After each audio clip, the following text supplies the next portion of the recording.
Você está ligado com a nossa turma do Básico em Teologia, Academia Bíblica Bereia, turma das terças-feiras.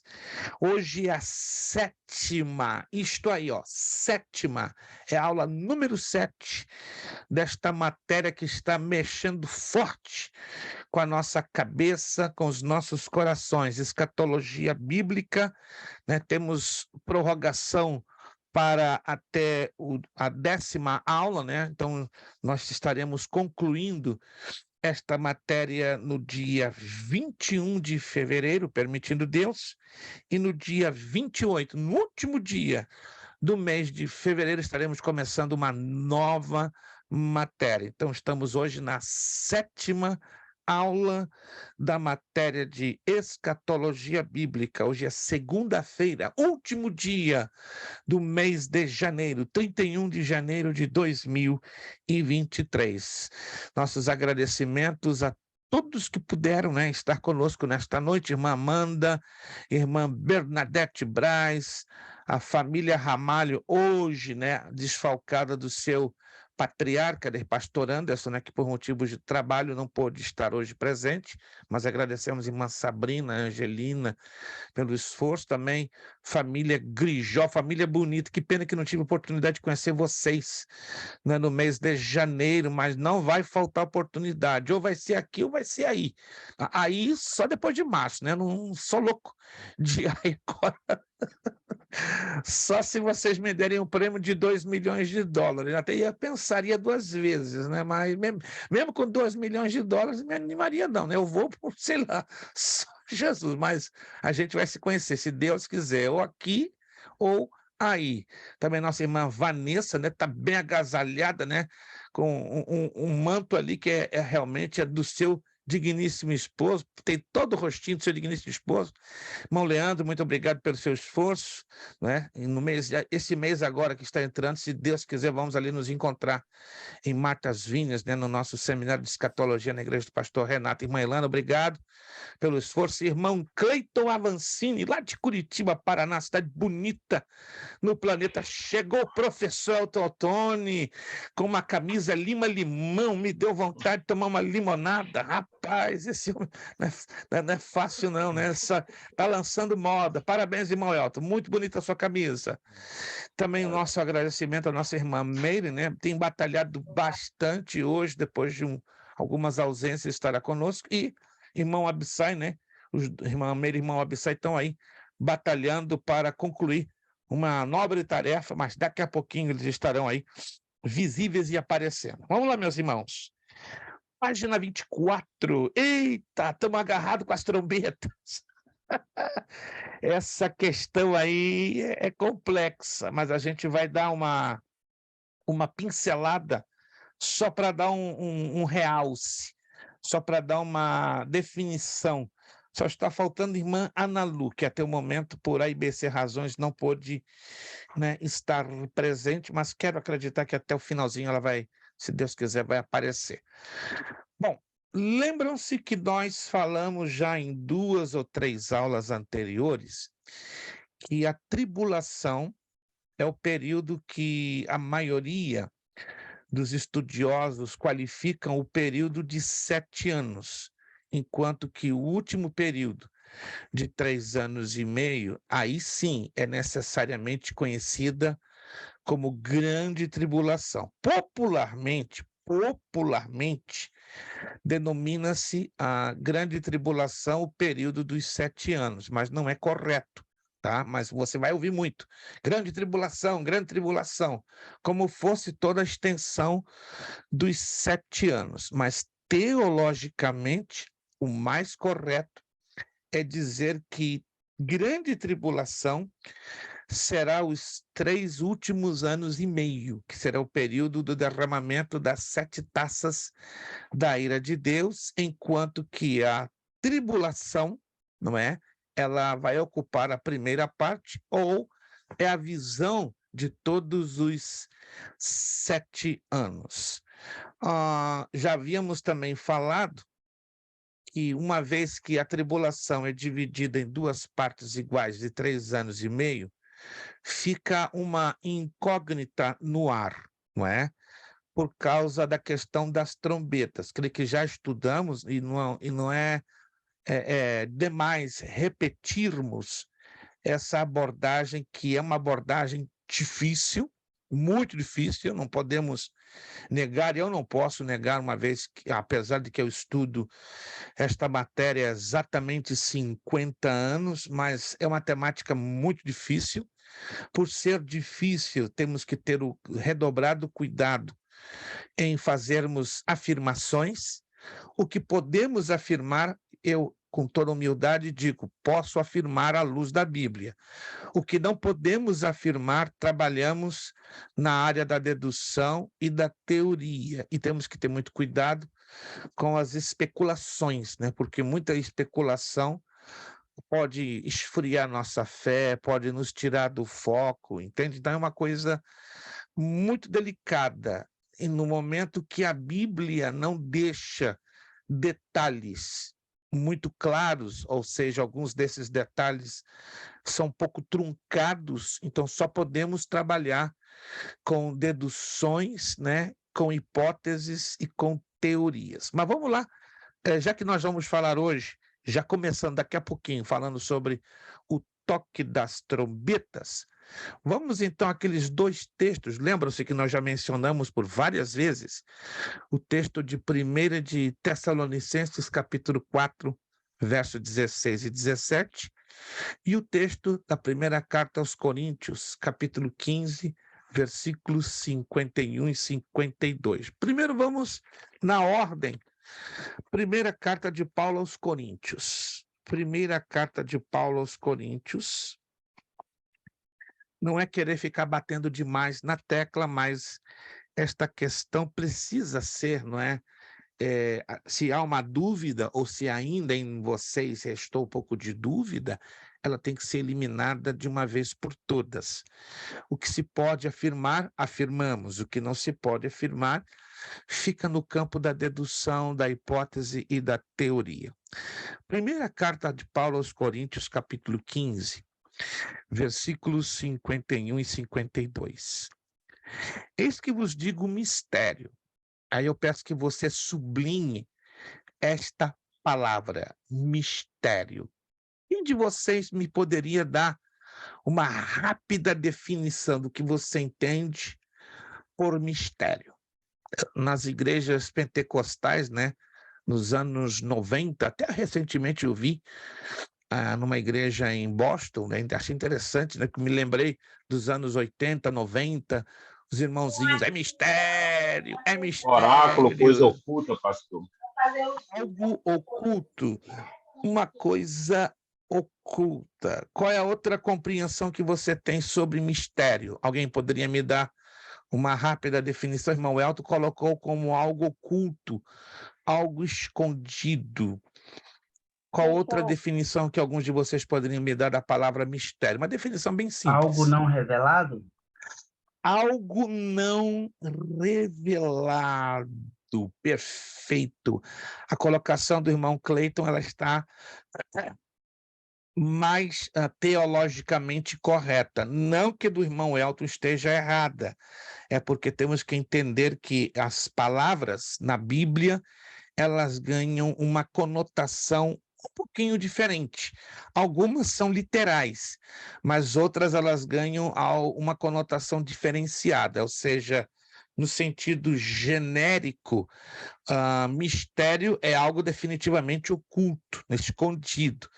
Mas no sentido teológico, se você quiser anotar, fala algo ainda não devidamente revelado. Então vamos começar por essa palavra. Eis que vos digo um mistério. Então, qual seria a tradução ao pé da letra no termo grego, que é mysterion, né? Mysterion ou mysterion. Eis que vos digo algo que ainda não está devidamente revelado, ou seja, não está de todo, estão me entendendo? Oculto, escondido, mas não está ainda de todo revelado, ou seja, esclarecido, explicado. Quantos estão me entendendo, gente? Quantos estão me entendendo? Isso é importante, levar em consideração o significado das palavras que nós estamos lendo. E algumas delas temos que ter o cuidado de fazer uma análise exegética. O que é uma análise exegética? Nem tudo que está no texto que lemos tem a interpretação literal. Daí a necessidade do uso da hermenêutica e da exegese. E aqui está um exemplo, né? Vou dar um outro exemplo bem rápido, porque não temos como tomar tempo para entrar nos detalhes.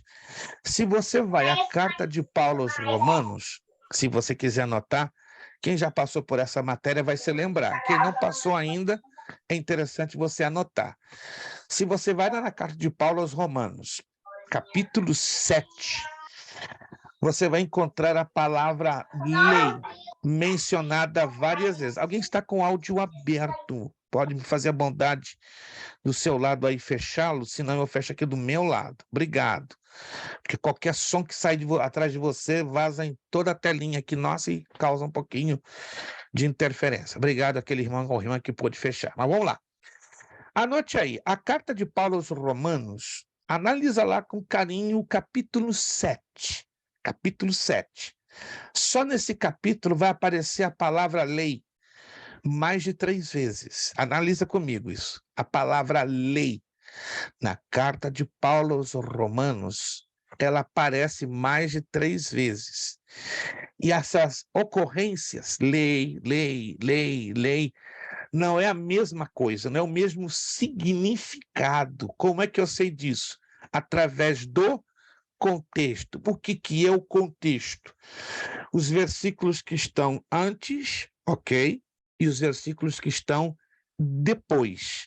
Se naturalmente, ao lermos a Bíblia, temos que levar em consideração a interpretação do texto pelo contexto, e dirá estudando escatologia. Ao estudarmos escatologia, há necessidade da interpretação do texto pelo contexto, ela se triplica, ou seja, ela é maior ainda, muito maior, porque naturalmente, repito, naturalmente, há uma tendência de incorrermos em erros de interpretação. Por quê? Porque na maioria das vezes interpretamos a palavra de forma nua e crua, não levando em consideração o contexto e também o termo como estaria no idioma original. Então, vocês estão aí anotando. Eis que vos digo um mistério. Então, já começamos a entender. Então, Paulo vai falar de algo que não está oculto, mas que ainda não está devidamente revelado ou devidamente esclarecido. Olha o que ele diz a continuação. Nem todos dormiremos, ou seja, nem todos estaremos mortos, mas transformados seremos todos. Muito bem. Aí a questão reside no 52. No momento, no abrir e fechar de olhos, ao ressoar da última trombeta, a trombeta soará, os mortos ressuscitarão incorruptíveis e nós seremos transformados. Lembra-se que nós falamos que se existe a menção deste texto da palavra última, o que nós aí deduzimos? É uma questão até de uma lógica bem simples. Se é última, quer dizer que tem mais de uma. Concorda comigo ou não? Do contrário, qual a razão da colocação da palavra última? É só para enfeitar o texto? Não. Essa palavra última está aí para cumprir uma função, entendeu? Para cumprir um objetivo, para cumprir um propósito, indicando o quê? Que existem trombetas, mais de uma, que estão anteriores, e esta definitivamente, esta que vai marcar o arrebatamento e a ressurreição dos mortos justos, definitivamente será a última, baseado que atrás dessa última estão outras. Vamos lá. Perfeito, irmã Ana Lu, já estou ligado, já estou conectado com a sua tomada. Vamos lá. Vamos à primeira de Tessalonicenses. Não feche, por favor. A primeira carta aos Coríntios, 15, 51 e 52. Coloca uma caneta, um lápis, um marcador de livro, mas mantém essa página aí bem visualizada e à sua disposição. Primeira carta aos Coríntios, aos Tessalonicenses, desculpe, capítulo 4, versos 16 e 17. Já lemos, mas vamos reler de novo para chegarmos juntos a uma conclusão. Primeira carta aos Tessalonicenses, desculpe, primeira carta aos Tessalonicenses, 1 de Coríntios 15, 51, 52, já lemos, mantém aí abertinho, marcadinho, procura não perder. Agora, primeira carta aos Tessalonicenses, capítulo 4, versos 16 e 17. Porquanto o Senhor mesmo, dada a sua palavra de ordem, ouvida a voz do arcanjo, e ressoada a trombeta de Deus, descerá dos céus, e os mortos em Cristo ressuscitarão primeiro. Depois nós, os vivos, os que ficarmos, seremos arrebatados juntamente com eles entre as nuvens, para o encontro do Senhor nos ares, e assim estaremos para sempre com o Senhor. Vou fazer a pergunta que eu já fiz. Existe algum tipo de semelhança entre 1 de Tessalonicenses 4 e 16 e 1 de Coríntios 15 e 52? Sim ou não? Vou fazer a pergunta, preste atenção, ouçam, antes de responder, só me ouçam. Existe algum tipo de semelhança, de parecer, de coisas comuns entre 1 de Tessalonicenses 4,16 e 1 de Coríntios 15,52? Sim ou não? Vários estão levantando o dedinho que sim. Vamos ouvir agora com calma, com atenção.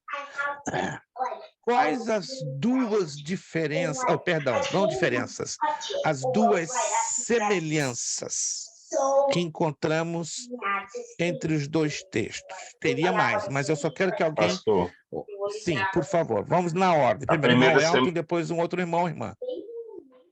os que morreram em Cristo ressuscitarão primeiro, depois Ok. nós, juntamente com eles. E o que eu Ok. achei interessante, que deu um clique aqui, foi a ordem que Jesus dá ao anjo, que é um arcanjo, ao toque da soada trombeta.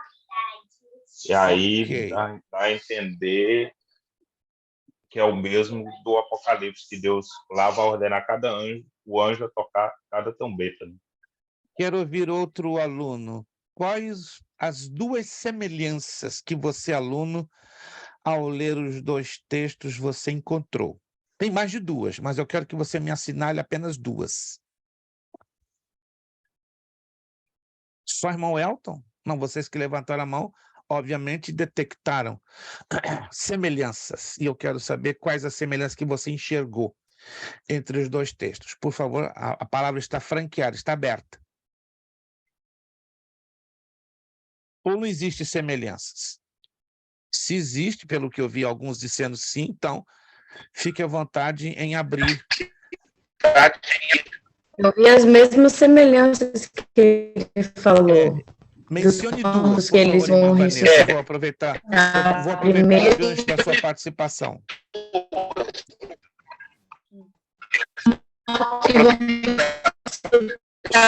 Sua conexão, irmã Vanessa, está picando. Que pena, uau.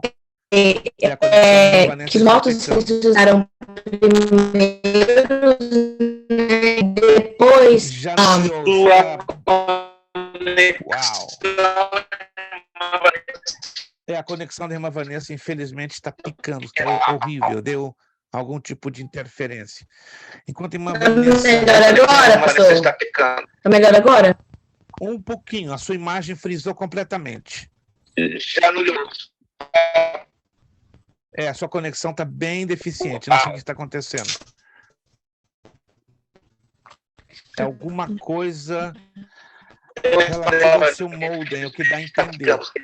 Dou uma dica para a senhora essa semana, busca um espaço aí que a senhora não esteja usando muito a sua internet e faça um reset, um hard reset no seu modem, ou seja, faz um reset para que ele possa, digamos, descarregar o excesso, que isso é comum, né, nas conexões de internet. Mas a sua conexão realmente está, infelizmente, um pouquinho ruim. Vamos aguardar um pouquinho mais? Um outro aluno, sem perda de tempo. Qual seria, lendo os dois textos, as duas semelhanças que chamam mais atenção entre os dois textos? A imortalidade. Não estou ouvindo. O despertar dos mortos tem uma semelhança? Ok, seria... Quero duas. Irmã Sabrina, ela mexeu ali com a mãozinha. Irmã Sabrina. A questão dos mortos, em corpos incorruptíveis e a transformação dos Sim. corpos dos que estão vivendo, Sim, só isso. e do arrebatamento. Ok. Eu creio que alguém ainda não pegou o tchan do negócio, mas tudo bem, estão corretos. Alguém mais enxergou semelhanças, as duas semelhanças mais chamativas?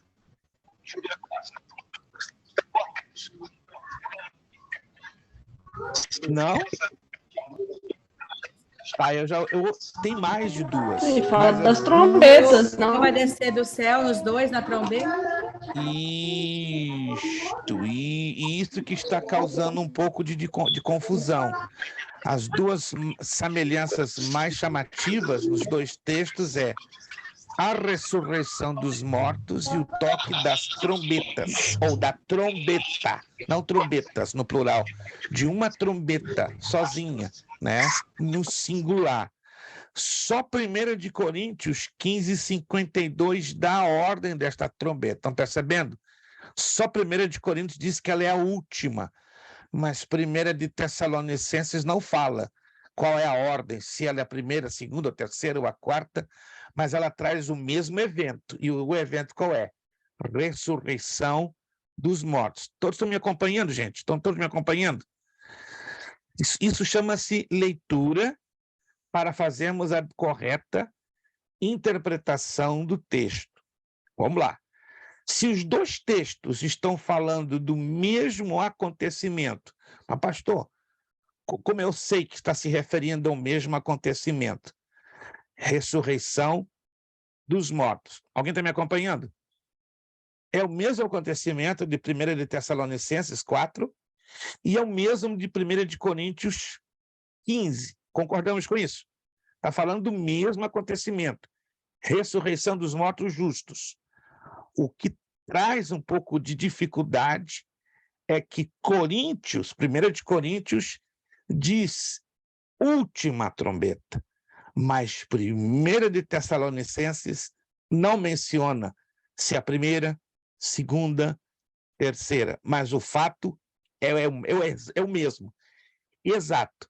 Se é o mesmo, se é o exato, bum, batemos martelo. É algo que mais ou menos parecido o seguinte, me acompanhe. Quando você lê o Evangelho de Mateus e o Evangelho de Lucas, você vai encontrar semelhanças na narrativa da vida de Jesus? Sim ou não?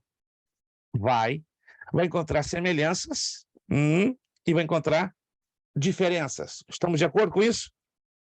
Vou dar aqui um exemplo bem claro. Mateus se refere a um cego, e ele é o cego de Jericó. E dá nome, Bartimeu. Lembra-se disso? Sim ou não? Mas Lucas fala de 2 cegos e não dá nome. Oh, que interessante. E estão em Jericó. Quem falou a verdade ou quem falou a mentira? Os dois falaram a verdade.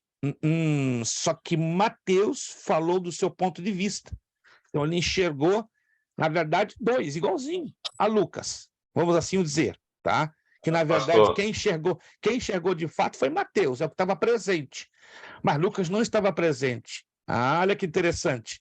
O evangelista Lucas não estava presente, ele estava trazendo à memória o registro escrito, tá? E a transmissão oral.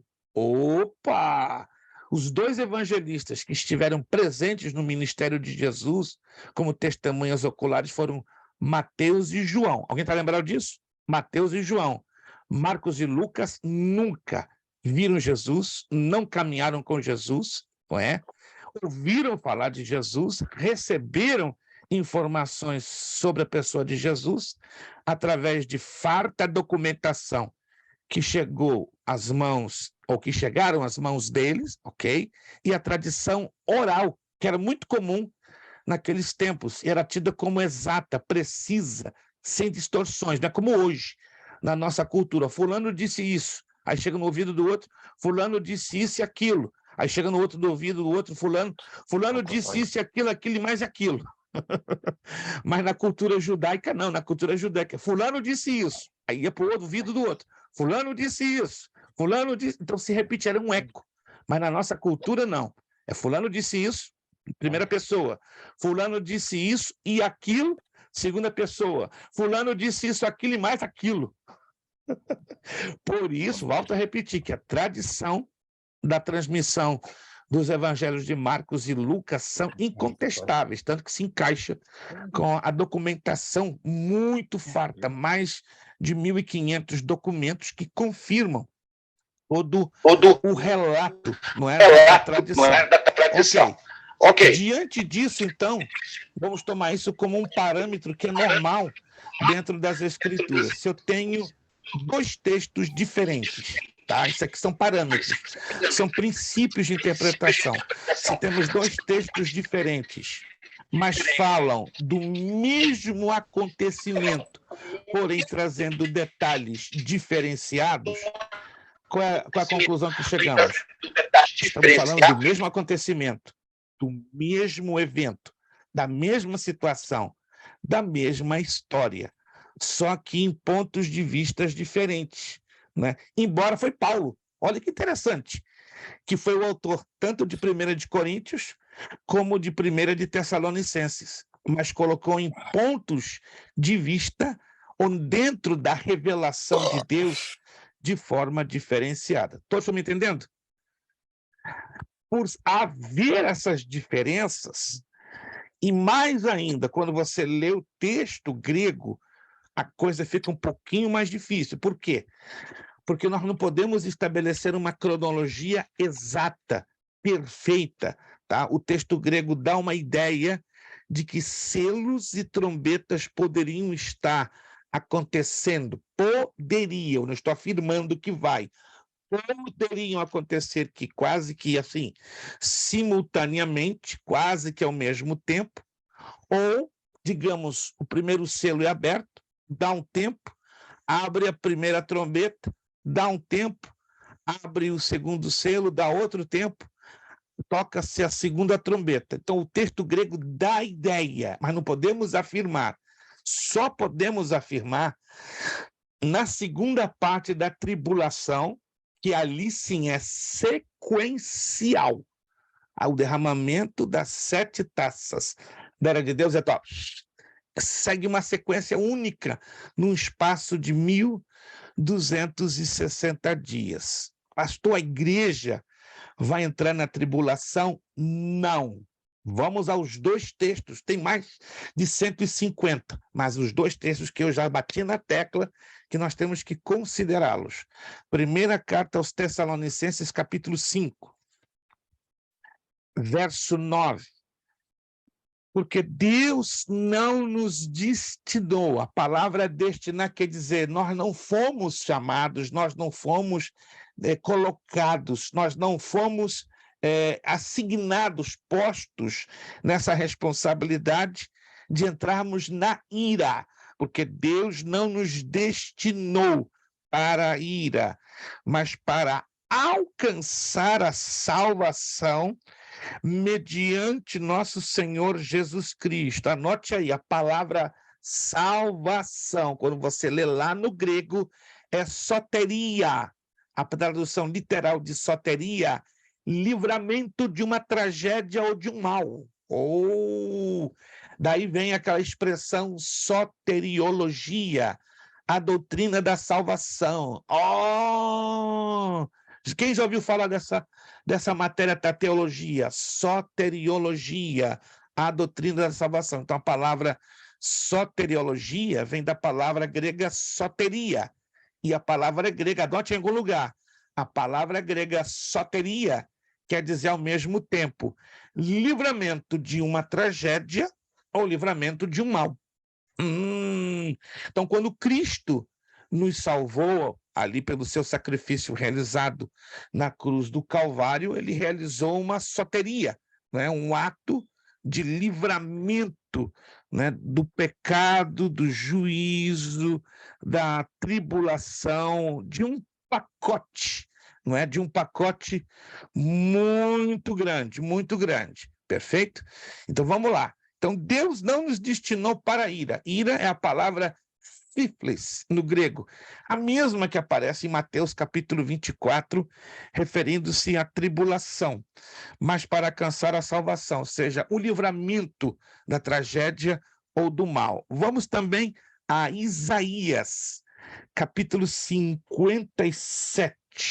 Estou batendo bem nessa tecla, entende, irmãos? Há coisas que podemos afirmar, mas tem coisas que não temos como afirmar. Começando do princípio do texto que nós lemos, eis que vos digo um mistério. Então, não temos ainda a coisa 100% esclarecida. O profeta Isaías, capítulo 57. Eu entendo e conheço dezenas de professores nas redes sociais que tomam o atrevimento de fazerem declarações afirmativas. Eu não sou um deles, muito pelo contrário, eu sou muito cauteloso, não sou melhor do que ninguém, não sou dono da verdade e não tenho a última palavra. Então eu sou obrigado, por consciência diante de Deus e da palavra, ter redobrado cuidado quando eu afirmo algo na escatologia e quando eu deduzo. Então, vamos trabalhar que essa situação ela é uma parte dedutiva e outra parte afirmativa. Qual é a parte afirmativa? Me acompanhe. E se quiserem anotar, o que nós podemos afirmar desses dois textos de 1 de Tessalonicenses e de 1 de Coríntios? Primeira coisa que podemos afirmar: os mortos em Cristo, os mortos justos, ressuscitarão primeiro. Anotaram aí? Primeiro. Depois, os vivos, os justos vivos, serão transformados. Isso podemos afirmar porque é a ordem bíblica. Quantos estão me entendendo, gente? Quantos estão me entendendo? Isto. E isto vai acontecer antes do estabelecimento pleno, completo da tribulação. Certo? E o toque da última trombeta estaria no texto de 1 de Coríntios, dando a entender, indicando o momento da ressurreição destes mortos e a transformação dos vivos, configurando o evento conhecido como arrebatamento da igreja. Agora, a questão da abertura dos selos e o toque da trombeta já é uma questão, queiramos ou não, ainda é um mistério, embora está assinalado que estarão ocupando o espaço da primeira parte da tribulação. Isaías 57, 1. Perece o justo, e não há quem se impressione com isso.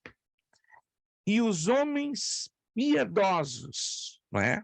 São arrebatados. Tem uma tradução que diz serão tirados ou são tirados.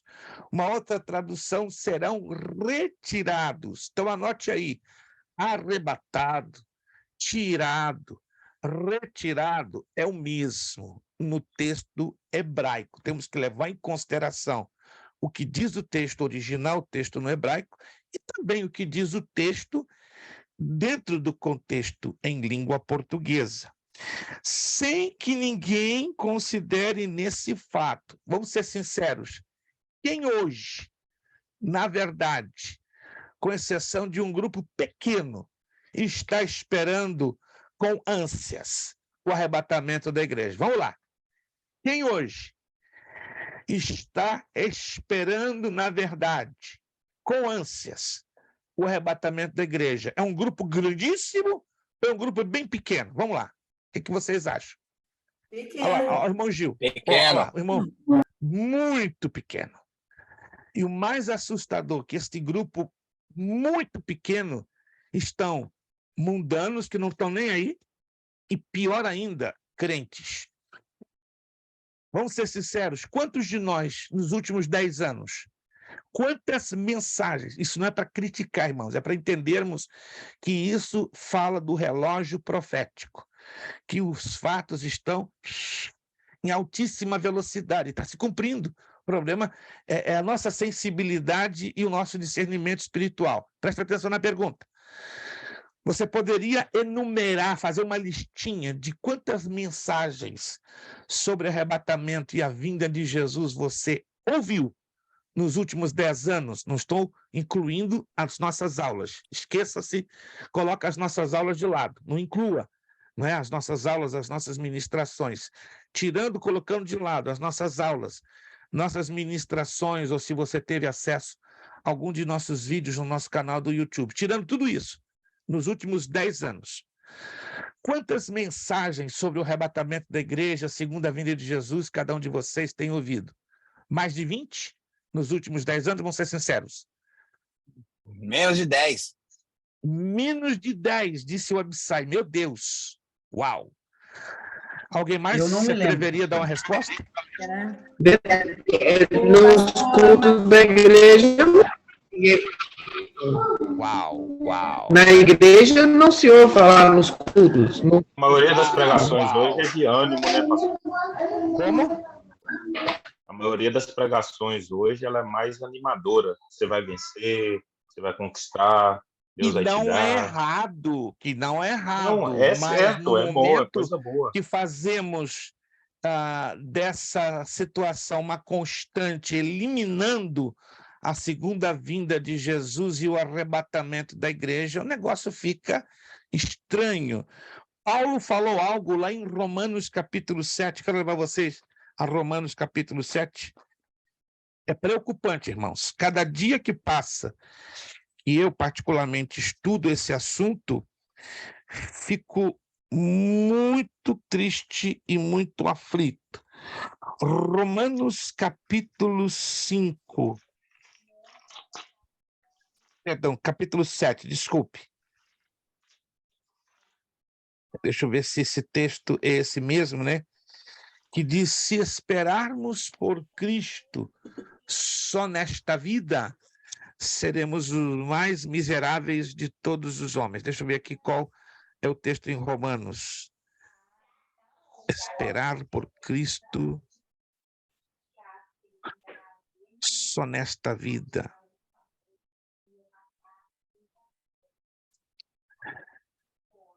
Primeira de Coríntios 15, 19. Está no mesmo capítulo, né, que nós estamos trabalhando. Primeira de Coríntios, não é Romanos, desculpe. Primeira de Coríntios 15, 19.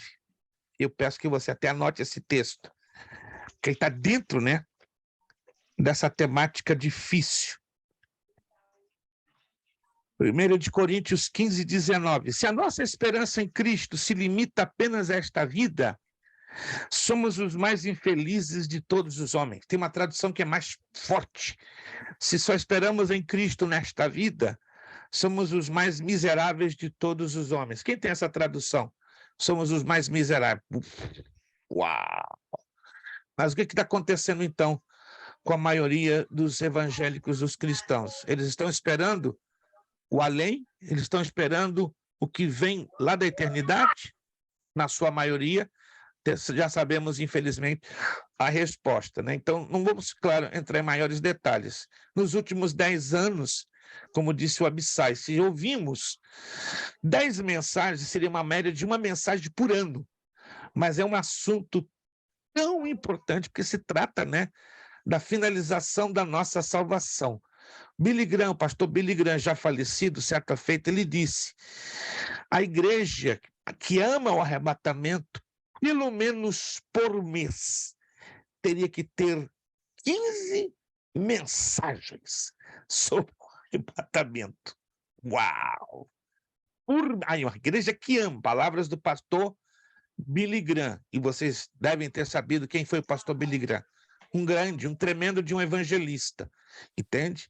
E isso eu me lembro, final dos anos 60, anos 70, anos 80, não sei o tempo que você tem no evangelho, mas eu falo com muita humildade dentro dos meus 53 anos de vida no evangelho, e me recordo como hoje, em média nos cultos de terça e de domingo, eram falados sobre arrebatamento e vinda de Jesus. Era uma média de 20 mensagens por mês. 20. Consegue entender isso? Consegue acreditar nisso? Eu experimentei isso, não me faz melhor do que ninguém, mas me dá angústia que hoje, quando você ouve uma mensagem por ano, é algo que surpreende, tá? Então, não temos dúvida que estamos vivendo os últimos dias, né? Então, sem que alguém considere nesse fato, aí fecha Isaías. Pois o justo é levado antes. Anote isso aí, ó, faz o highlight. Quem é o justo? Quem está esperando a segunda vinda de Jesus, o arrebatamento. Pois o justo é levado antes que venha o mal. E esse mal é a ira, de 1 de Tessalonicenses 5:9. Está esclarecido? Continuam as dúvidas? Se continua, larga a sua pergunta, por favor, que nós temos que sair batido desta questão, tá?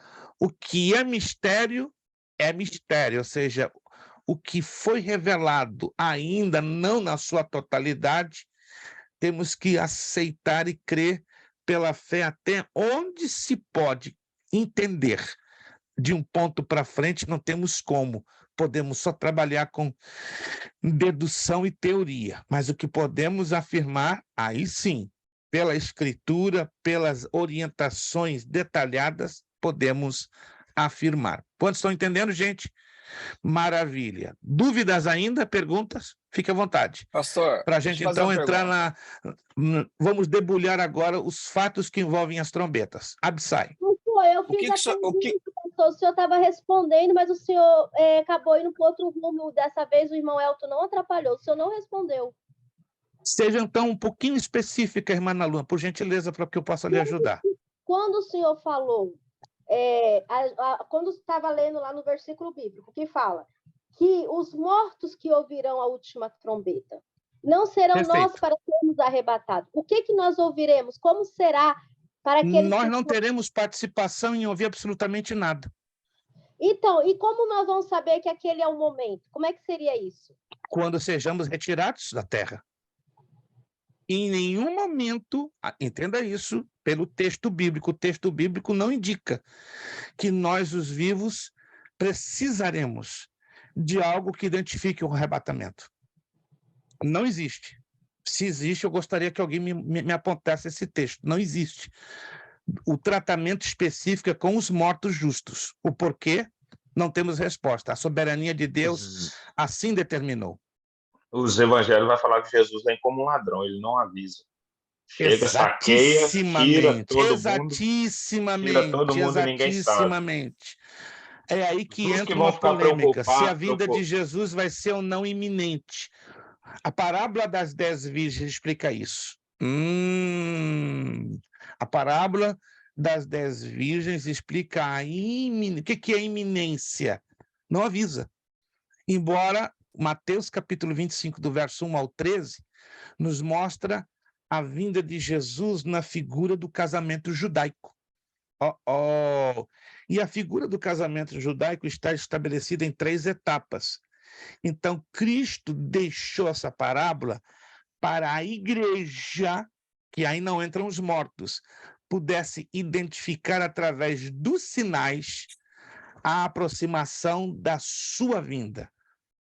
Então, o único sinal, irmã Ana Lu, que nós temos, o único, e aí temos que aceitar por fé ou não, é analisar os 3 passos ou 3 etapas do casamento judaico, mas os 13 sinais que ele assinala em Mateus capítulo 24. Então, nós, os vivos, pelos sinais e pelas 3 etapas do casamento judaico, não temos uma gota de dúvida que estamos na beira do momento do arrebatamento. Já com respeito aos mortos justos, é outro assunto. Estão mortos. E eles ouvirão a trombeta, à semelhança da função de convocação.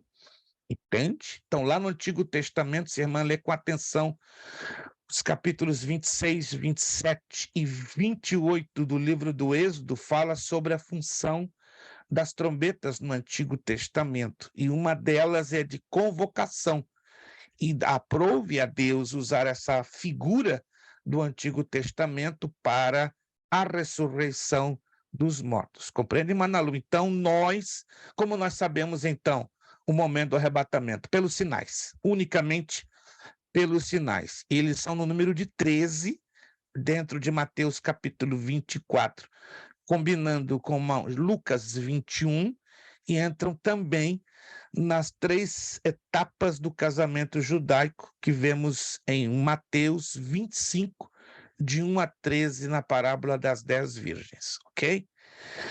Vamos então agora, alguma outra pergunta? Para nós fecharmos essa parte. Abissai ia fazer uma pergunta. Diga, Abissai. Não, eu só ia fazer uma complementação, pastor. O que o senhor atribui, então, essa falta de não ser pregado muito sobre o arrebatamento nos últimos tempos? Mateus capítulo 24, versículo 12, tem a resposta. Sugiro que vocês anotem isso aqui. Mateus? Capítulo 24, versículo 12. 12. Mateus 24, 12. Peço que todos anotem. Olha a pergunta do Abissai. Qual a razão pela qual se atribui a se pregar tão pouco sobre o arrebatamento da igreja segundo a vinda de Jesus? Resposta. Mateus capítulo 24, versículo 12.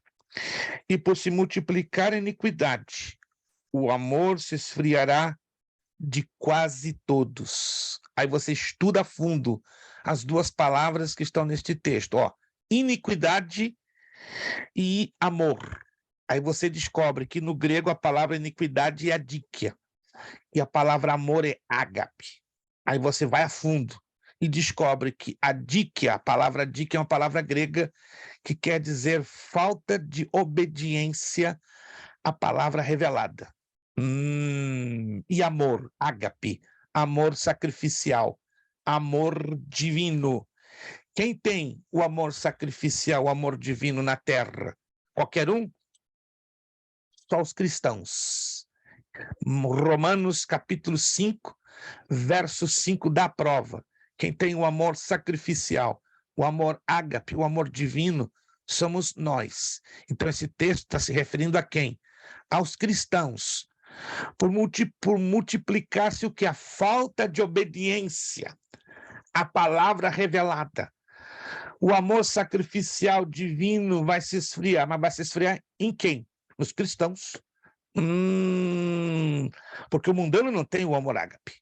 Essa é a questão. Outro detalhe interessante. Quando estudamos o contexto das epístolas de Paulo, as 13, descobrimos quem é o ímpio e quem é o iníquo. Vamos lá. Quem é o ímpio? À luz das epístolas de Paulo. Alguém se lembra? Ou alguém já teve a curiosidade de ler? Iníquo é aquele que comete pecado continuamente e não consegue se libertar dele. Não, à luz das epístolas. Se generalizamos, perfeita resposta. Mas à luz das epístolas de Paulo, não é a resposta. É outro caso, né? A palavra iníquo tem vários significados no Novo Testamento, mas não nesse caso. Não, o iníquo é o filho da perdição, não? Não, Não. Não. Eu falei à luz das epístolas de Paulo.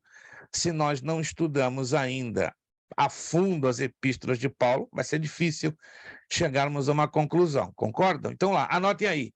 Quem é o ímpio? A pessoa que não conheceu a Cristo, que não teve uma experiência com o Espírito Santo, que não nasceu de novo. Esse é o ímpio. É o homem natural. Está anotando? Então, o ímpio é a pessoa que não conheceu a Cristo, que não teve uma experiência com o Espírito Santo. É o homem natural. E quem é o iníquo? É o crente. O crente que deixou de obedecer à palavra, deixou de viver a prática da palavra. Querem uma outra prova que o iníquo é o crente? Mateus capítulo 7. E a gente ficaria aqui a noite inteira entrando nesse assunto, mas não temos a noite inteira. Mateus capítulo 7, verso 21, 22, 23. Já passaram por esse texto, eu tenho certeza. Nem todo que me diz Senhor, Senhor... Já encontraram? Isso, eu estou vendo aqui alguém perdido. Mateus 7, 21. Nem todo que me diz Senhor, Senhor entrará no reino dos céus. Mas quem? Aquele que faz a vontade de meu Pai que está nos céus. Verso 22. Muitos naquele dia hão de dizer-me 3 coisas. Olha as 3 coisas. Senhor, Senhor, porventura não temos nós profetizado? Profetizado. Em teu nome não expelimos demônios? Expulsar demônios. E em teu nome não fizemos muitos milagres? Olha a argumentação desse povo. Profetizar, expulsar demônios, fazer milagres. Aí olha a resposta de Jesus. Então lhes direi explicitamente, abertamente, rasgadamente, nunca vos conheci. Que? Apartai-vos de mim, os que praticais o quê? O quê? A iniquidade. Quem tem os dons espirituais, mas não cumpre a palavra revelada na sua vida, é o crente carnal. Tem os dons do Espírito, mas não tem o fruto do Espírito. Porque muitos pensam que espiritualidade é medida pelos dons. Não, espiritualidade é medida pela maturidade, pelo fruto do Espírito, que determina o caráter do Senhor Jesus em nós. Então uma pessoa que é crente está praticando a iniquidade, pode ter manifestações sobrenaturais? Pode, claro. Dom é ferramenta. Dom não determina caráter de ninguém. Isso que confunde a cabeça de muita gente. Não, o camarada pode ser um sem vergonha. Está falando em línguas, está orando para Jesus curar. Mas como é que Deus faz isso? Ele honra quem? Ao cara ou a palavra? A palavra. Ele honra a palavra dele. E ele honra o dom que ele dá. Porque está escrito em Romanos, capítulo 9. Dons e ministérios são dados sem arrependimento. Mas tem um acerto de contas. Estão entendendo? Quem está me entendendo, gente? Está aqui o acerto de contas. Mateus 7, 21, 22, 23. O acerto de contas vai chegar. E esses não vão subir, não.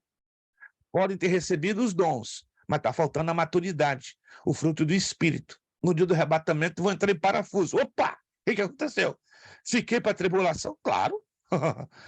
Espiritualidade não é determinada por dons espirituais. É determinada pelo fruto do Espírito. Alguém entendeu? Ou alguém está com dúvida ainda? Por favor, manifeste-se. E isso é importante, que você não fique calado, que você se manifeste. Vamos lá. Pastor, podemos agora... Sim. Desculpa aí. Estou falando sobre a Tranquilo. iniquidade aí. Eu me lembro da passagem em Isaías, eu não lembro qual capítulo, que vai falar sobre Lúcifer, né? Sim. Que o que fez Lúcifer cair foi a iniquidade, né? Exato, que poderíamos aí nesse contexto traduzir pela palavra corrupção. Ele era perfeito, concorda comigo, à luz da Bíblia? Ele era perfeito, maravilhoso, mas se corrompeu. Se Lúcifer, sendo uma criatura totalmente perfeita, se corrompeu, o que resta para nós, seres humanos? Adão e Eva. Não eram perfeitos, segundo a Bíblia? Perfeitos. Se corromperam. Por que se corromperam? Porque Deus quis? Não. Houve uma escolha. Houve uma escolha. Houve o chamado livre-arbítrio. Lúcifer escolheu, Adão e Eva escolheram, e cabe a nós escolhermos se vamos abraçar ou não a iniquidade. Isso é uma questão delicada, irmão Leandro, muito delicada. Depende muito de termos uma vida de convicção na Escritura Sagrada e uma vida de fé. E termos o cuidado, né, de não deixarmos sermos corrompidos, porque é muito fácil ser corrompido. No mundo de hoje, então, nem se fala, ok? Outra dúvida, pergunta para a gente entrar, então, nos detalhes das trombetas. Tudo certinho por enquanto? Vamos lá. Voltando à apostila. Nós vamos ter duas visões. A visão da apostila, que encaixa perfeitamente com os slides que nós vamos apresentar. Toque das trombetas. Deixa eu fazer a leitura de cada uma delas e depois nós vamos entrar nos pormenores. A primeira trombeta, o que vai caracterizar o toque da primeira trombeta? Lembre-se que isso vai ser na primeira parte da tribulação. Dando-nos a terça parte da terra, das árvores e das ervas verdes. Então anote aí, ó. 33% da terra, 33% das árvores, 33% de todas as florestas do planeta Terra vão sofrer um dano brutal. O primeiro anjo tocou a sua trombeta e houve saraiva e fogo misturado com sangue, que foram lançados na terra, e foi queimada a terça parte da terra, 33%, a terça parte das árvores, 33%, e toda a erva verde, todas as florestas e plantações existentes na época. Agora, o que chama a atenção, que houve saraiva. Saraiva o que é? Granizo, pedras de gelo, e fogo, coisa de louco, né? Nunca se viu isso. Cai gelo e cai fogo ao mesmo tempo. E pior, misturado com sangue. Consegue ver a cena? É horrível. É filme de terror mesmo. Mas vai acontecer. Segunda trombeta. Danos a terça parte do mar.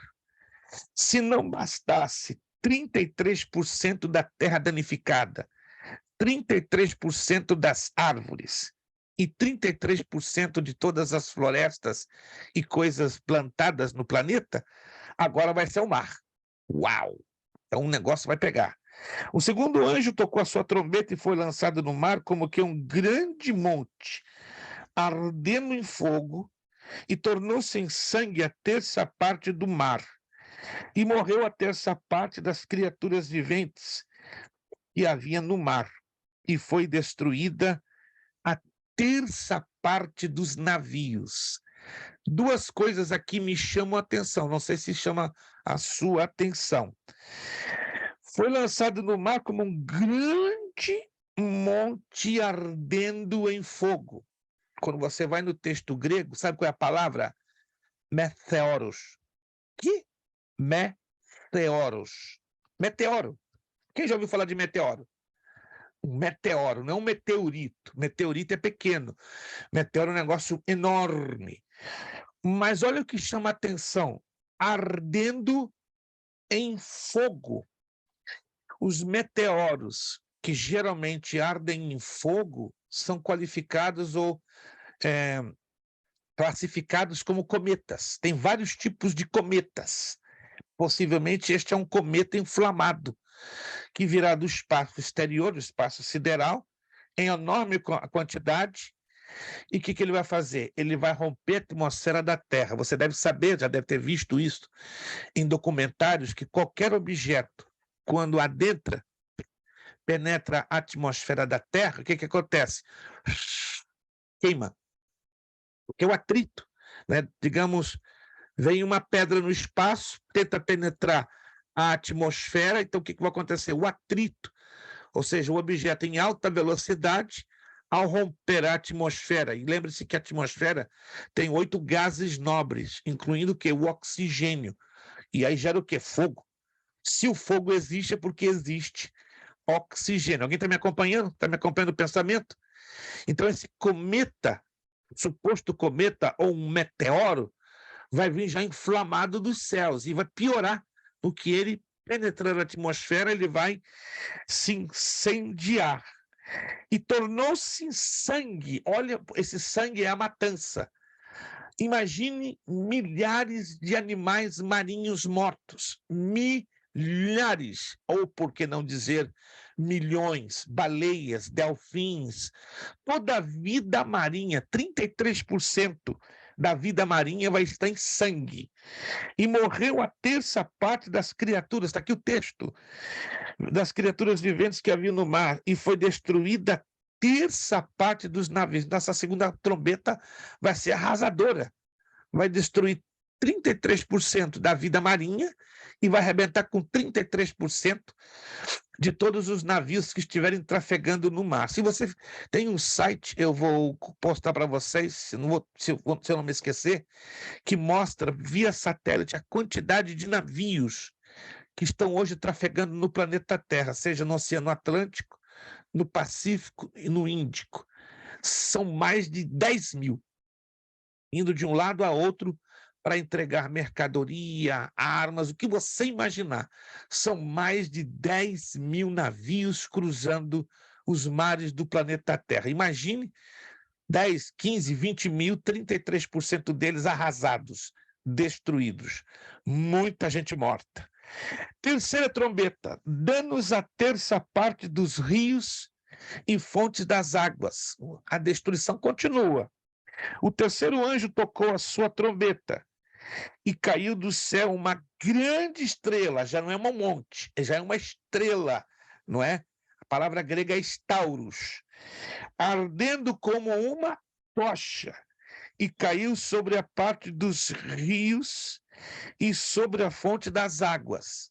Então, aí tem duas coisas que nos chamam a atenção. É uma estrela, não é um meteoro. A palavra grega é stauros. Esta palavra é aplicada para meteorito.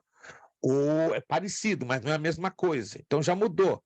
Mas olha o que me chama a atenção.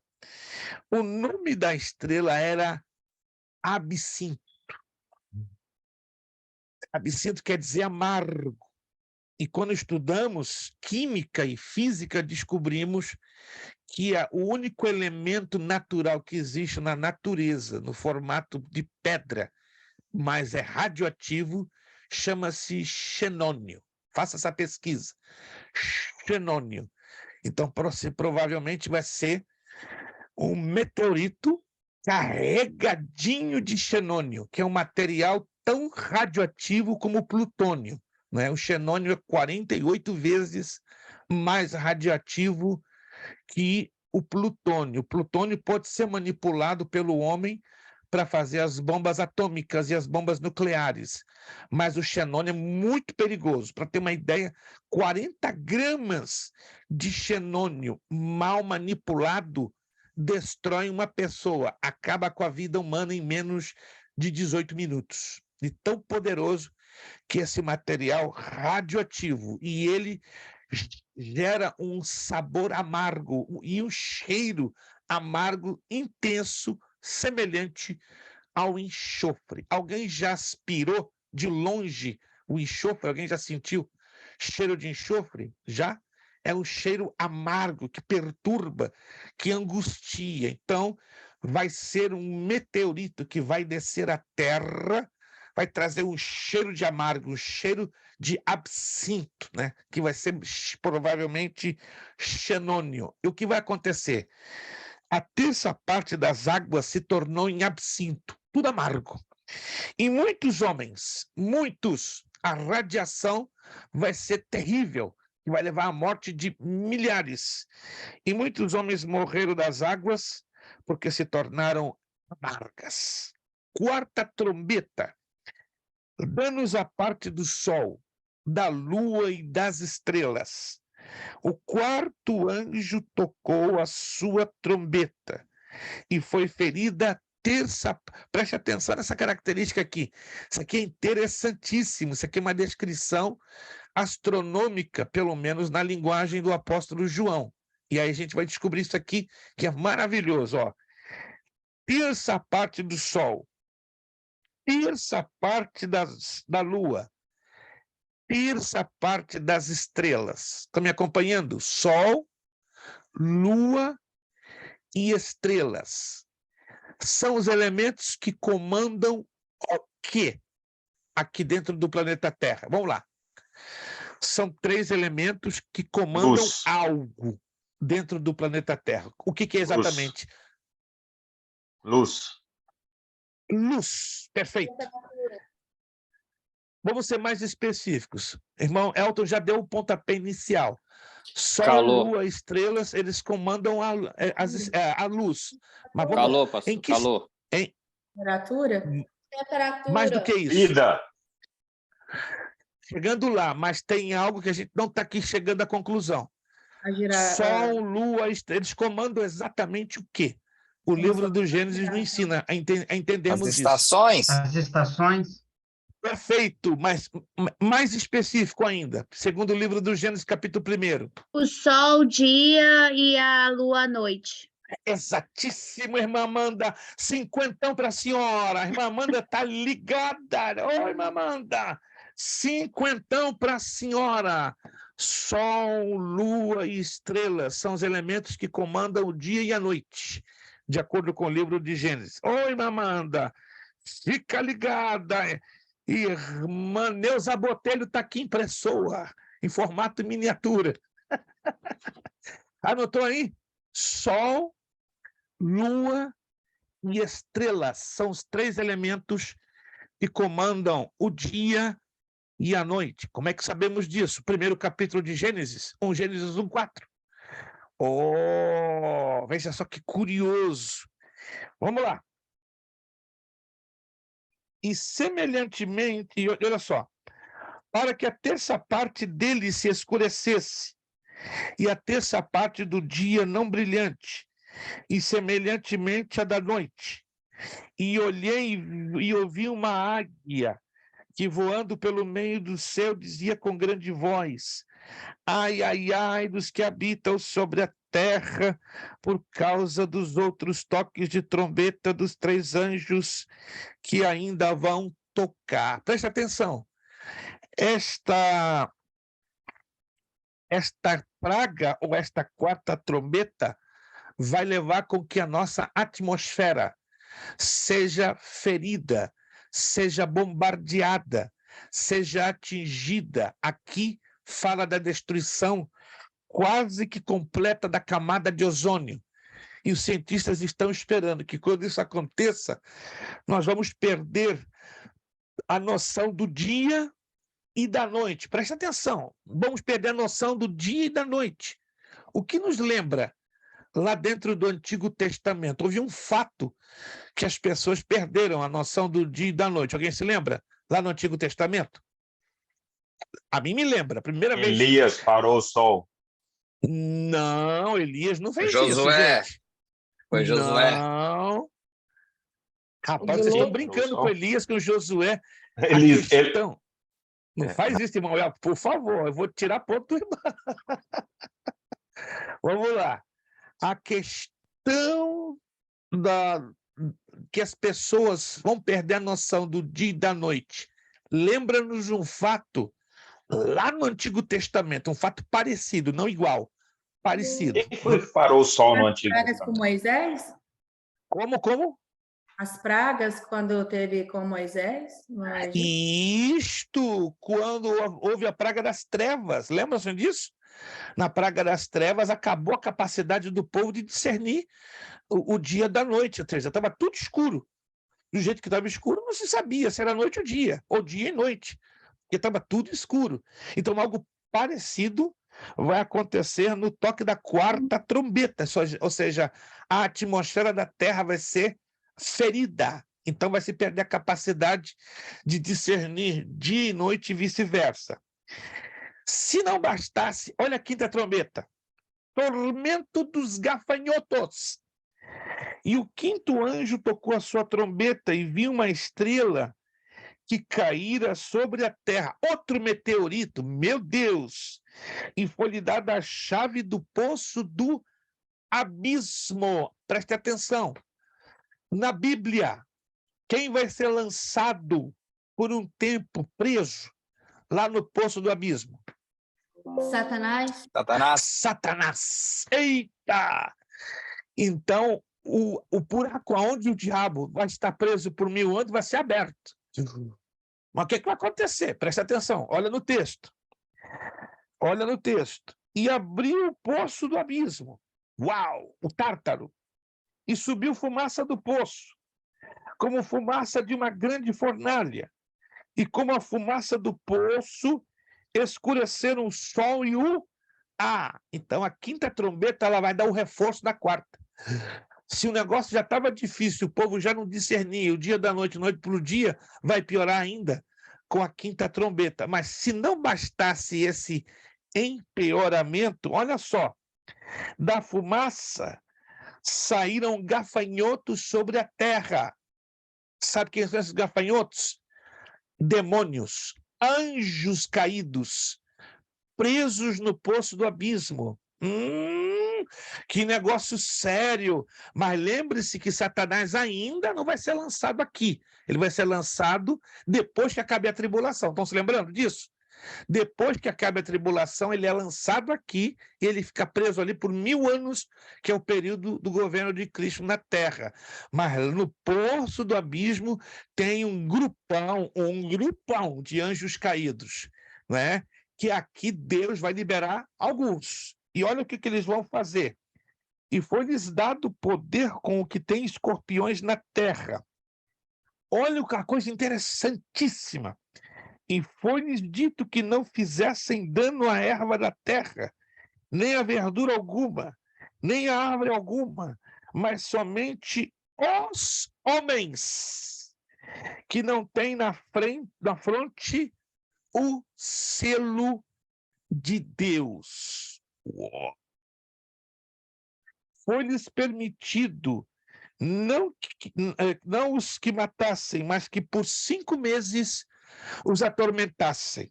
E o seu tormento era semelhante ao tormento do escorpião, quando fere o homem. Naqueles dias os homens buscarão a morte. Olha, esse texto aqui é curioso. E de modo algum a acharão. E desejarão morrer, vão querer até se suicidar, mas não vai funcionar, não. Então o negócio vai ser feio. E a morte fugirá deles. Vamos lá. Vamos tentar nos lembrar um pouquinho do Apocalipse. E aí a gente vai começar a montar o gigantesco quebra-cabeças. A Bíblia se refere a um grupo de pessoas que receberão o selo de Deus na testa. Quem são esses? Que grupo é esse? 144 mil. Ô, irmã Amanda está lendo com força a apostila. Serão os 144 mil judeus. Gente, estamos conectando os pontos? Estamos ligando os pontos?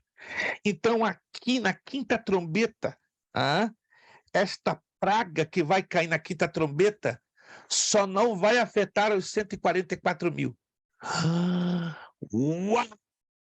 Os demais vai todo mundo entrar. Até os crentes que ficarem. Jesus da glória, só os 144, é o que diz a Bíblia, gente. Alô? A Bíblia diz com todas as letras, só os 144 mil terão o selo de Deus na testa. Por quê? Porque eles vão estar pregando o evangelho do reino na segunda parte da tribulação, mas eles já vão estar ativos, presentes na primeira parte, não pregando. Não é? Quem vai estar pregando na primeira parte da tribulação serão as 2 testemunhas, mas eles vão estar presentes na terra, sim, senhor. Aí a prova, né? Porque somente os que tiverem o selo de Deus em suas testas ou na sua fronte, que não receberão o alvo desta praga, ou do efeito destrutivo da quinta trombeta. Continua assim, irmã Amanda, que eu vou aumentar o seu crédito. Né? E alguém aí passe na frente dela, por favor.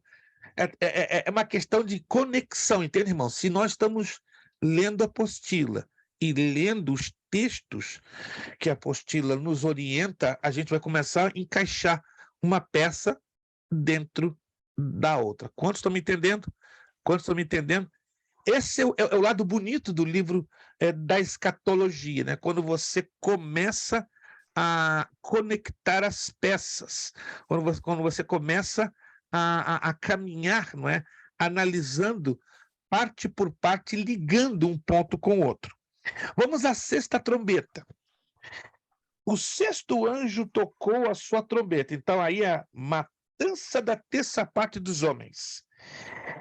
E o sexto anjo tocou a sua trombeta e ouviu uma voz que vinha das quatro pontas do altar de ouro que estava diante de Deus.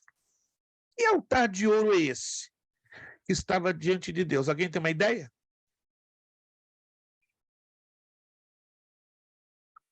Alguém tem uma leve ideia do que se trata esse altar? Hã? A Arca da Aliança?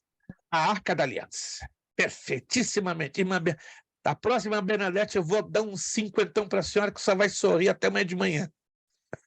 É a Arca da Aliança. Gente, esse povo está lendo a apostila com força. Eu sei que todos estão lendo, mas uns aí estão... Parece que tomaram cafeína com adrenalina, tudo junto. Então, eu sei que todos vocês sabem, só que alguns aí estão quietinhos, passando a mãozinha na cabeça, outros estão cansados, mas quem está ligado com adrenalina tá. Vamos lá. E o sexto anjo tocou sua trombeta e ouviu uma voz que vinha das quatro pontas do altar de ouro que estava diante de Deus, ao qual dizia ao sexto anjo que tinha a trombeta. Olha o que diz: solta os quatro anjos que se acham presos junto do grande rio Eufrates. E foram soltos os quatro anjos que haviam sido preparados para aquela hora e dia e mês, a fim de matarem a terça parte dos homens. 33% dos homens, então, vai sofrer o quê? Destruição. Vamos lá. E o número dos exércitos dos cavaleiros era de 2 miríades de miríades, pois eu vi o número deles. Tem uma tradução que diz, e eu vi o número deles, e eram o quê? 200 milhões. Confere aí na sua tradução. 200 milhões. Em setembro de 1961, faça essa pesquisa, o chefe do Partido Comunista da China, Mao Tse-tung, abriu o livro. Nós somos o único exército do planeta Terra a termos 200 milhões de soldados. Opa! Vamos lá. Em setembro de 1961, Mao Tse-tung fez essa declaração pública. Somos o único exército do planeta Terra a termos 200 milhões de soldados. Por que Mao Tse-tung fez isso? Fez essa declaração. Primeiro, para mostrar o orgulho da China. E segundo, para provar que a Bíblia teria que ser cumprida em algum momento. Hoje a China tem mais de 700 milhões de soldados nas suas fileiras. 700 milhões. Então vamos identificar quem é a nação que esse texto está se referindo. E o número dos exércitos dos cavaleiros era de 2 miríades e 2 miríades, pois ouvi o número deles, e assim vi os cavalos nessa visão. Sobre eles estavam montados, tinham couraças de fogo, de jacinto e enxofre. E as cabeças dos cavalos eram como cabeças de leões, e suas bocas saíam fogo, fumaça e enxofre. Por essas 3 pragas foi morta a terceira parte dos homens, isto é, pelo fogo, pela fumaça e pelo enxofre que saiu das suas bocas. Porque o poder dos cavalos estava nas suas bocas e nas suas caudas. Porque as suas caudas eram semelhantes a serpentes e tinham cabeças, e com elas causavam dano. Os outros homens que não foram mortos por essas pragas não se arrependeram das obras das suas mãos, para deixarem de adorar os demônios e os ídolos de ouro, de prata e de bronze, de pedra e de madeira que não podem ver, nem ouvir, nem andar. Também não se arrependeram dos seus homicídios, nem das suas feitiçarias, nem da sua prostituição, nem dos seus furtos. Aqui está falando da China. Como é que eu sei disso? Primeiro, a revelação do número dos seus exércitos. Segundo, as cores nacionais da República Popular da China. Fogo, jacinto e enxofre. Anote aí as 3 cores nacionais da República Popular da China. A cor de fogo, jacinto e enxofre. Procure os símbolos nacionais da China. Vai lá na internet. Começando pela bandeira. E tem o escudo da China. E você vai identificar perfeitamente a cor fogo, jacinto e enxofre. Agora, observe aqui com atenção, por favor, a descrição desses estranhos animais. Cavalos nesta visão. É o que João viu no entendimento dele, mas não eram cavalos, não. Porque cavalo não tem essa descrição que João aqui nos dá. Presta atenção, olha só. Os que sobre eles estavam montados tinham couraças de fogo, jacinto e enxofre. E as cabeças dos cavalos eram como cabeças de leões. Eram como cabeças de leões. E de suas bocas, saiu fogo. Quem pode imaginar o que se trata disso? Tanques de guerra. Tanques lançando ogivas nucleares. Uau! João estava no ano 96 depois de Cristo. Estão me acompanhando? João, o apóstolo João, estava no ano 96 antes de Cristo. Mas diz a Escritura em Apocalipse, capítulo 1, ele foi arrebatado para o futuro.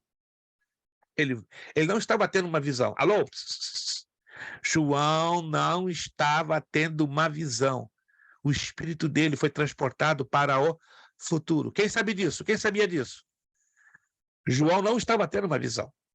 O primeiro capítulo de Apocalipse diz: eu fui arrebatado.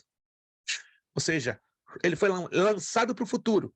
Então ele estava dentro, vivendo um cenário como eu e você estamos vivendo um cenário, mas não em corpo físico. Estava só o espírito dele. Alguém está me entendendo, gente? Alguém está me entendendo? Mas ele estava no futuro. Ele estava no século XXI, em qual dia, mês e ano não podemos precisar, mas está pertinho. Está muito perto. Então, um homem com a mentalidade do ano 96 depois de Cristo. Meu Deus, o que é isso? Que cavalos são esses? Cara de leão, lançando fogo na boca. Não existia tanque de guerra. Os tanques de guerra apareceram no final do século XIX. Foram usados pela primeira vez na Primeira Guerra Mundial entre 1914 e 1918. Estão percebendo a descrição primitiva que João está dando das armas nucleares? Porque João não conhecia mísseis, tanques de guerra, bazucas, rifles. Alguém está me entendendo? Ele está usando a linguagem da época para tentar explicar o que ele estava vendo. O leão é por causa da força e o fogo por causa do poder, né, pastor? Exato, mas entenda, João não tinha como dizer: isso aqui é um tanque de guerra, isso aqui é uma bazuca, isso aqui é uma ogiva nuclear, porque ele não tinha conhecimento disso. São coisas do nosso século, do nosso tempo. Então ele viajou no tempo, literalmente.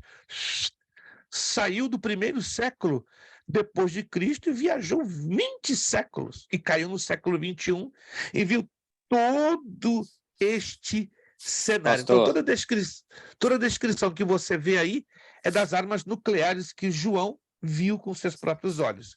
Irmão Leandro.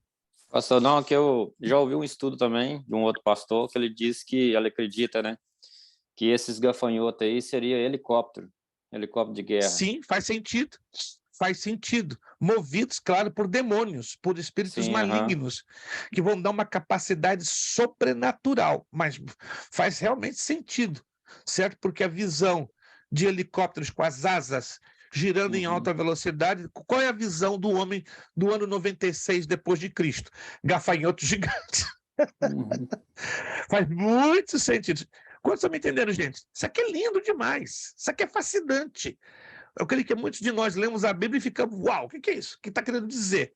Porque nós temos que fazer uma análise bem de perto, não é? E entender que João veio do passado, caiu no futuro e começou a dar descrição de um cenário que só eu e você hoje entendemos. Vamos para a 7ª trombeta. Pastor.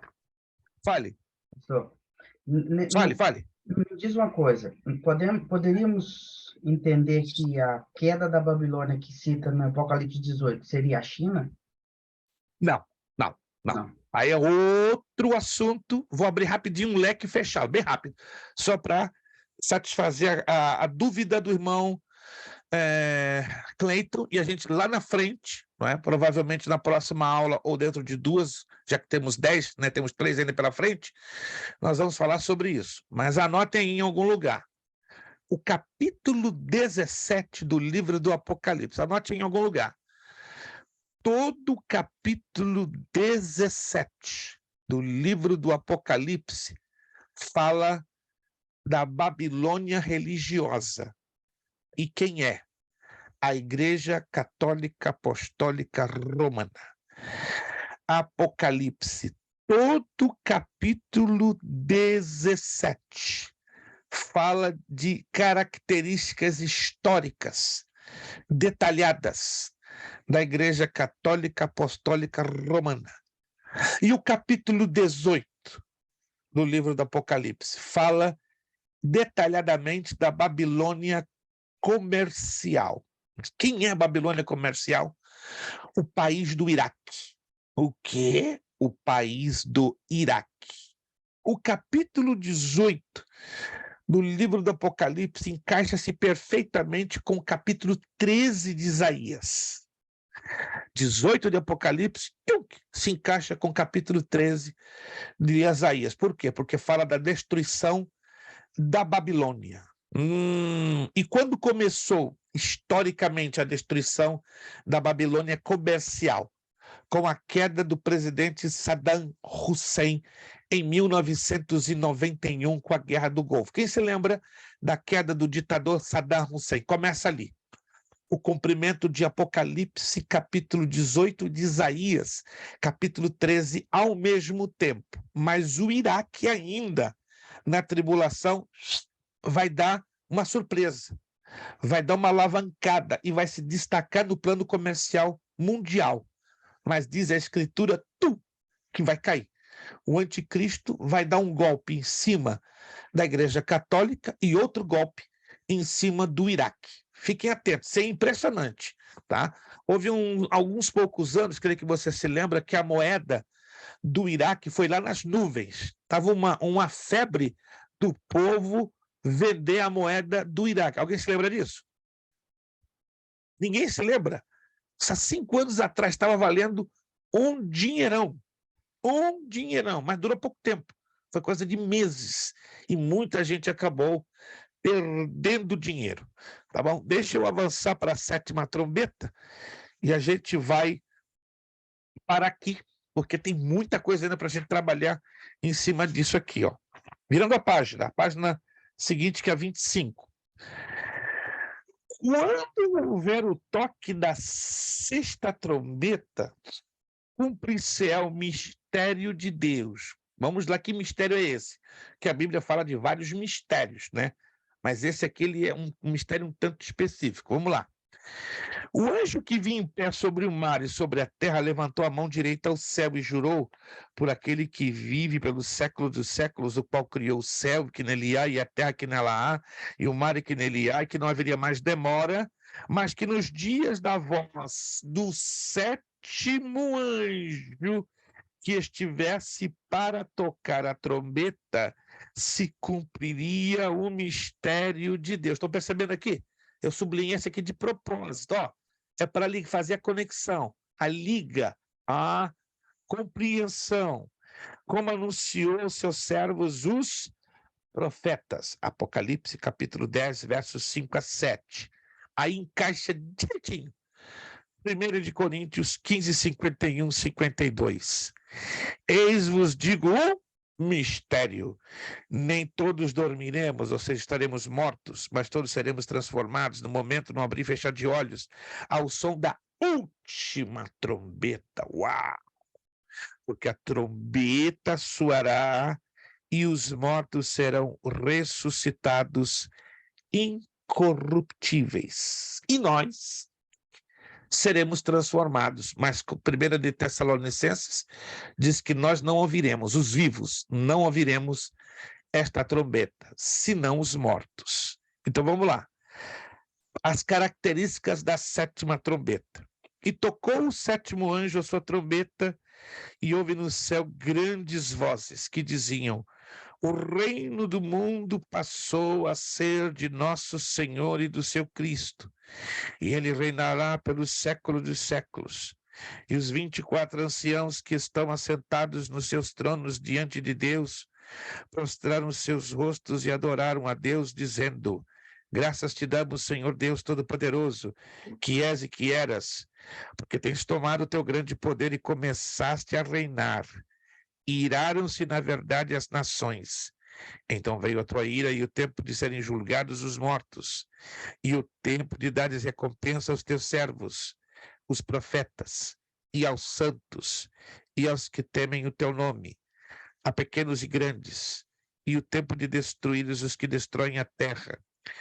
Abriu-se o santuário de Deus que está no céu, e o seu santuário foi vista a arca do seu pacto, e houve relâmpagos, vozes e trovões, terremoto e grande saraivada. Anote aí, é aqui que o céu se abre e o templo celestial é visto na terra através dessa manifestação. Ou seja, o apóstolo João, da terra, ele vê o templo celestial, ou seja, o tabernáculo original, porque aquele que foi construído no deserto foi a cópia do que está no céu até hoje. Então está aqui esse texto, Apocalipse capítulo 11, verso 15 ao 19. Muito interessante. Eu vou parar por aqui, tá? Na próxima aula a gente vai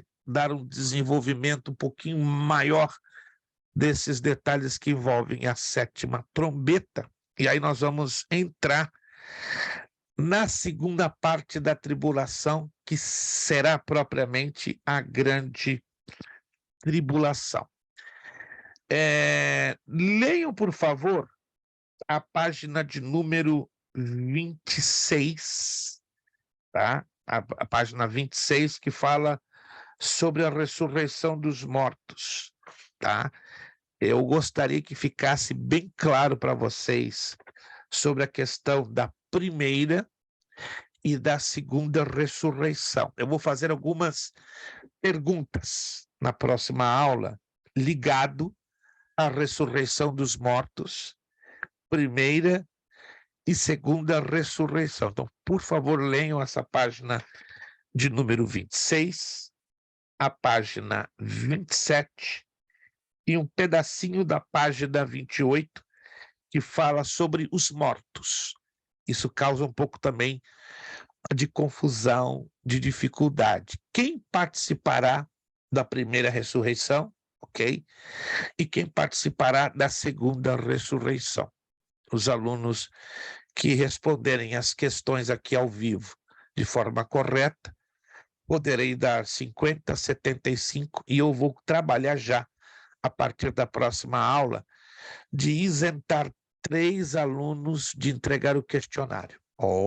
Mas pastor, eu já fiz o questionário, ou já estou em andamento. Continue fazendo, continue em andamento. Mas se você for responder às perguntas que nós vamos lançar na próxima aula e na outra, você poderá ser um dos 3 abençoados em serem isentos, ou seja, não vai precisar mais entregar o questionário. Já entramos com a nota 100 no seu conceito, como fosse do trabalho. Quantos estão me entendendo, gente?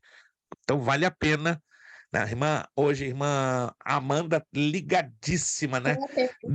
Descarregando, irmã Bernadette também, né? As duas hoje estavam ligadas. Então, que os demais fiquem... Eu sei que vocês estão todos ligados, né? Mas hoje, irmã Bernadette e irmã Amanda tomaram uma dose a mais de adrenalina. Então, jogaram as coisas bem colocadas. Mas eu sei que todos vocês sabem, todos vocês aí estão se dedicando, estão lendo, estão estudando a fundo, né? A irmã Rubia, nesses dias, trocou umas ideias conosco aí, ficou bonito o negócio, né? Gostei, irmã Rubiana, só também está ligadíssima. Eu sei que a senhora sabe muito, tendo o Espírito Santo do seu lado, e esse homem bonito é do seu lado, como é que você não vai saber? Pelo... Jesus lhe inspira, mas eu sei que o irmão Gil Grijó lhe dá uma inspiração bonita, e a senhora fica animada, entende, irmãos? Então, a minha sugestão, leiam, ninguém é obrigado, mas a minha sugestão, leiam a página 26, 27 e 28, toda a temática que envolve os mortos. E aí eu vou começar a fazer algumas perguntas, certo? Que eu poderei, repito, dar a isenção a 3 alunos. Desejo, assim, fazê-lo, desde que o aluno, lendo e podendo, claro, responder as perguntas. Não se esqueçam de conferir os textos bíblicos. No momento que você está lendo as explicações ou os tópicos, coloque atenção na leitura dos textos bíblicos. De preferência, leia mais de 2 vezes, para você entender o texto e, consequentemente, o contexto. Tá bom, minha gente? Dúvidas ou perguntas? Vamos lá. Nenhuma dúvida, nenhuma pergunta até o momento? Até o momento está tudo certinho, está tudo encaminhado? A pergunta é quem participará da primeira e da segunda ressurreição? Aí a senhora vai dar para mim. No momento que a senhora lê, a senhora está engatilhada,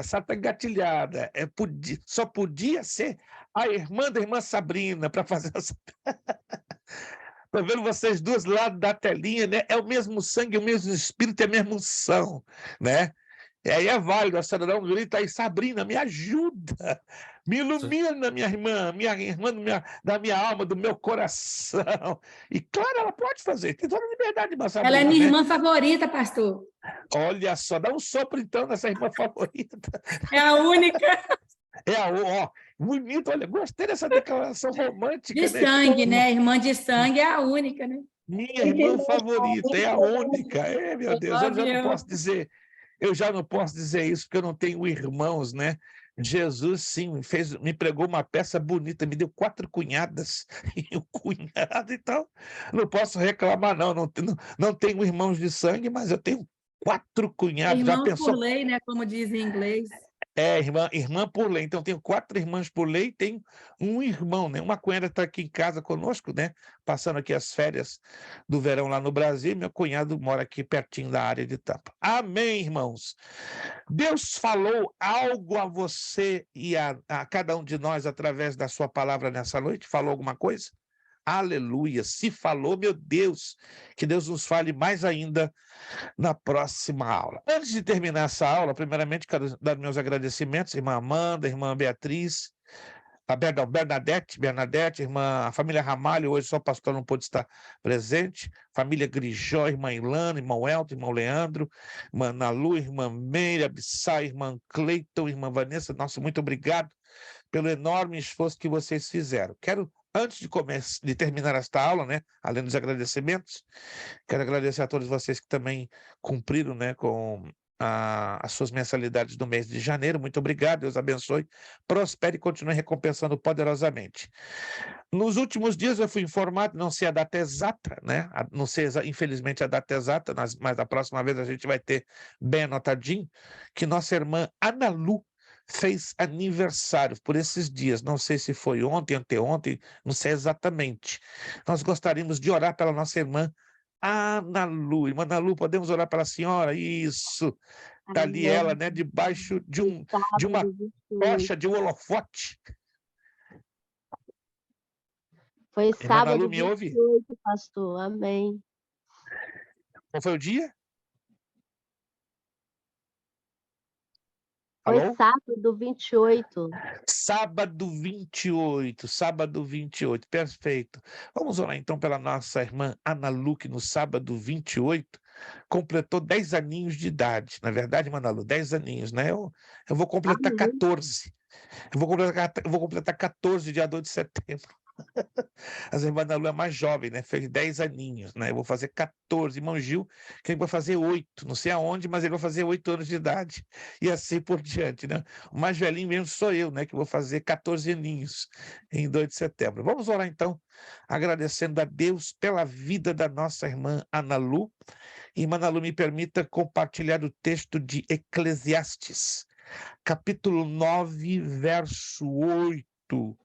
Em todo todo tempo sejam alvas as tuas vestes, e nunca falte unguento, nunca falte azeite, óleo sobre a tua cabeça. Tá? É o texto que gostaríamos de deixar dedicado à sua pessoa. Deus continue lhe abençoando muito, lhe usando muito, repetindo muito esta data de 28 de janeiro, para a glória do Senhor e para a alegria nossa, né, como alunos aqui da Academia Bíblica Berea. Vamos orar pela nossa irmã, agradecendo pela vida dela e também agradecendo a Deus por esta aula. Gostaria de pedir, irmão Elton, que estará fazendo esta oração, também vou fazer, mas gostaria que o irmão Elton também fizesse essa oração em agradecimento pela aula e em agradecimento pelo aniversário da nossa irmã Ana Lu, que aconteceu no dia 28. Eu fui informado, né, que ocorreu esse evento memorável, então aqui estamos, né, para fazer a nossa parte como igreja em orar e agradecer pela vida da sua serva. Irmão Elton, orando, e eu também estarei fazendo uma curta oração. Irmão Elton. Amém. Oremos ao Senhor. Senhor soberano Deus e eterno Pai, graças te damos, ó Deus, por mais essa noite maravilhosa que o Senhor nos concederá. Que o Senhor continue iluminando a mente e o coração de cada um dos teus filhos, ó Pai, para que possam, ó Deus, receber do alto céu, ó Deus, a palavra e crescer e subir o degrau do conhecimento a cada dia. Graças te damos, Pai, de igual modo, ainda te apresento a tua serva, a tua filha Ana Lu, que o Senhor continue abençoando, guardando ela de todo o mal, sendo com ela no levantar, no deitar, e abençoando ela com longos dias de vida e saúde e prosperidade. Que o Senhor possa almejar ela de bênçãos recalcadas e abundantes, Senhor, para glorificar e exaltar o teu nome, e que ela venha crescer juntamente conosco no conhecimento da tua palavra. Porque tu és santo e tu és poderoso para fazer muito mais do que aquilo que nós pensamos ou imaginamos. Nós te agradecemos, não somente hoje, mas todo sempre. Amém. Ainda na tua presença, agradecemos a ti pela vida da tua filha Ana Lu, que a tua bênção, a tua paz, a tua graça, a tua fortaleza continue sendo derramada sobre a vida da tua filha, que ela não, de forma nenhuma, deixe de resplandecer a tua graça, a tua misericórdia, que elas continuem sendo o sal da terra, a luz do mundo, esse instrumento poderoso e maravilhoso que tu tens levantado para glorificar o teu nome. Muito obrigado, continua acrescentando-lhe anos de vida com saúde, com paz, com prosperidade, abrindo portas, preparando os seus caminhos e usando poderosamente na tua santa obra. Queremos também te agradecer pela vida de cada aluno que muito se esforçou para estar aqui conosco. Recompensa o esforço, a dedicação, a garra e o empenho que cada um tem tido para fazer a tua boa, agradável e perfeita vontade. Despeça-nos debaixo da tua graça, da tua paz. É o que nós te oramos agradecidos. Em o nome de Jesus Cristo, amém, amém. Nosso lema, seriedade. Seriedade. Compromisso. Compromisso. Disciplina. Disciplina. Seriedade. Seriedade. Compromisso. Compromisso. Disciplina. Disciplina. Seriedade. Seriedade. Compromisso. Compromisso. Disciplina. Disciplina. É necessário que ele cresça. É necessário que ele cresça. E que eu diminua. Eu diminua. É necessário que ele cresça. É necessário que ele cresça. E que eu diminua. Que eu diminua. É necessário que ele cresça. É necessário que ele cresça. E que eu diminua. Que eu diminua. E a Deus damos o quê? A honra, a glória e o poder. Deus nos abençoe. Ótima terça-feira, um abençoado fim de semana. Cuide-se de vocês aí que estão no norte. O frio vai pegar feio na sexta do sábado. Fiquem no quentinho. Deus nos abençoe. Até a próxima terça, dia 6 de fevereiro, se Deus quiser. Happy birthday, irmã Ana Lu, em o nome de Jesus. Deus abençoe a todos. Deus abençoe a todos. Obrigado. A paz. Obrigado, a paz.